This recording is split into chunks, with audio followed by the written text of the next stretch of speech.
Welcome to this edition of A Closer Look. I'm your host, Linda Fontaine. Today I have with me Mary Kilpatrick, who's the Executive Director of Casa for Kids. Good morning, Mary. Thank you for joining us. Thank you for asking me to come. First of all, what is Casa for those that may have no idea what it is? Well, CASA stands for Court Appointed Special Advocates.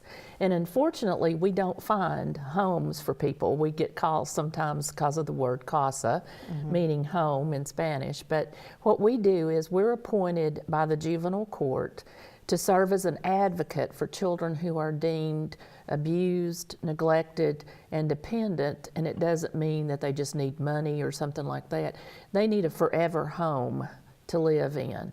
They need a safe place to be, and with our drug epidemic going on right now, we're having more and more children come into care. We work with DCS, we work with CPS, and DCS stands for Department of Children's Services, and then Children's Protective Services, and Children's Advocacy Center, the CAC, and we work with them or we work alone, just depending on how the circumstances are, to protect these children. And sometimes I know we're not physicians, but I say we save lives, which we do because we're getting children in homes where they feel safe and secure and not in the situation where they are. We also do work with the parents to help them better themselves, but our focus is on the child. What does that child need to be safe and secure? How does one become a volunteer?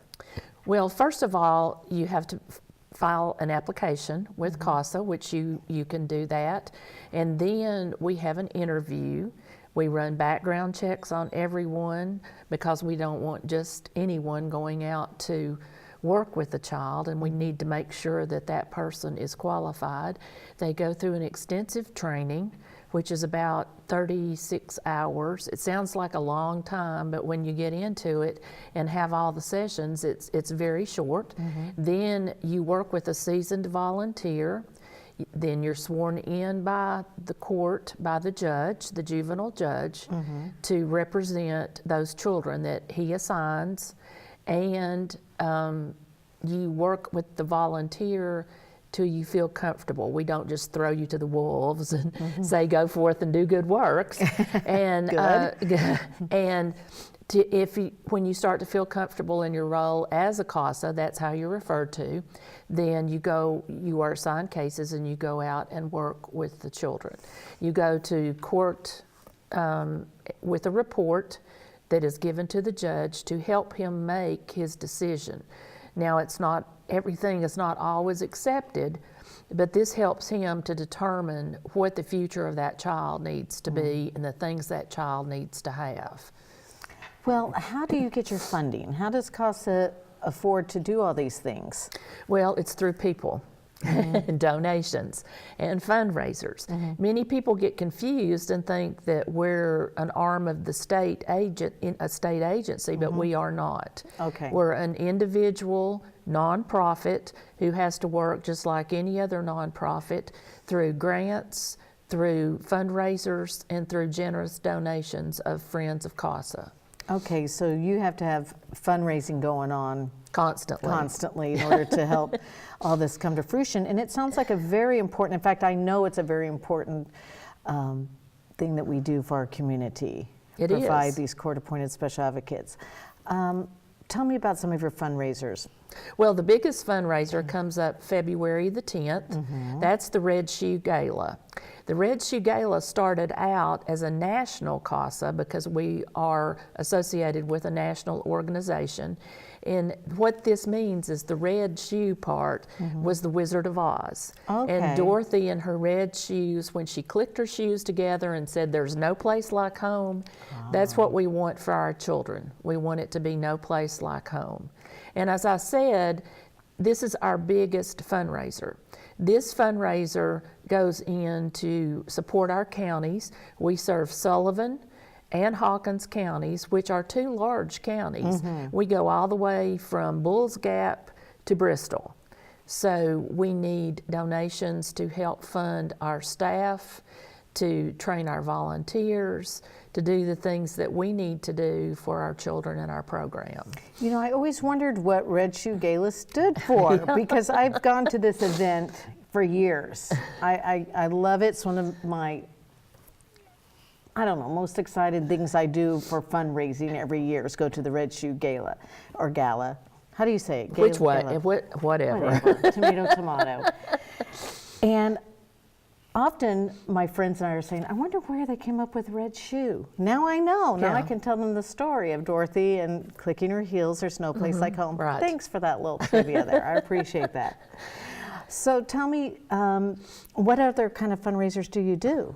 Well, we have a golf classic in May, which will be this year, May the 21st at Ridgefields Country Club. Okay. We have been having a rooftop party, but this year we're going to focus on our Hawkins County like we started last year and have the Low Country Boil. Oh, that was great. Which was great. Yeah, Yes. lots of food. And I believe that's already scheduled for August the 25th. Write that down. Yeah. I went last year, and talk about a lot of food. If you like Low Country boils, and I do, it was wonderful. It was at Amos Mill. It's pronounced Amy. It's Okay. A-M-I-S, but it's pronounced Amy Mill. Okay, see, I'm learning a lot here today. Amy Mill Eatery or something Yes, like that. yes. And it was a beautiful setting, Oh. lots of food, dancing, very casual, a lot of fun. It was outdoors. It was really fun. And I've gone to the rooftop parties as well at Bristol Motor Speedway.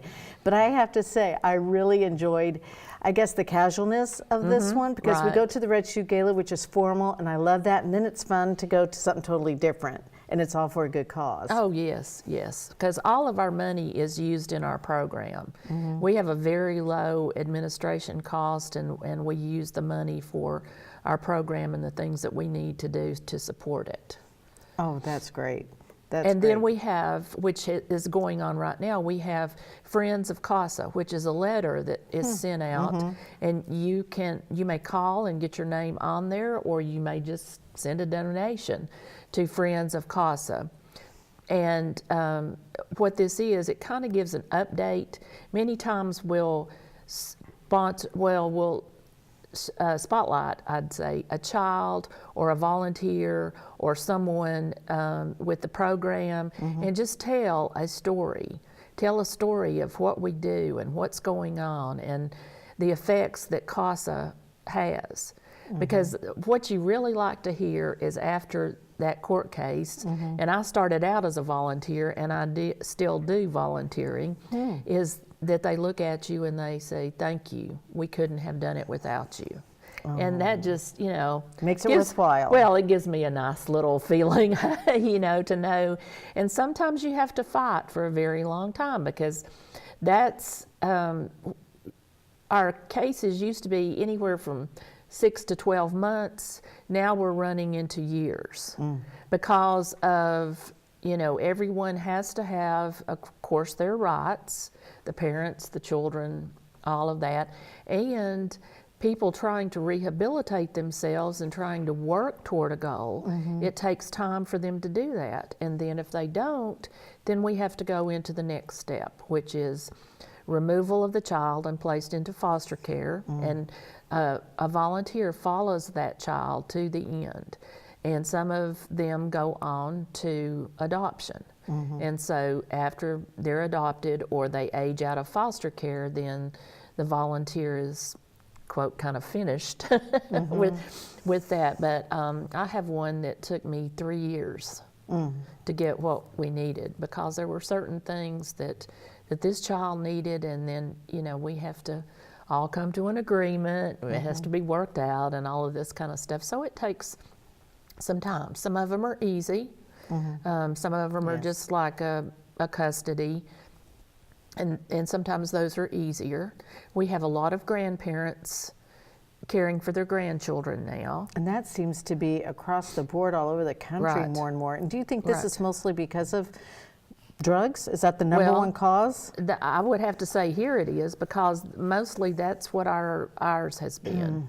It's the drugs. Wow. And they want their grandchildren to be safe, and at the time that they want their golden years, so to speak, they retire and they think that they're going to travel, they're going to do all these different kinds of things.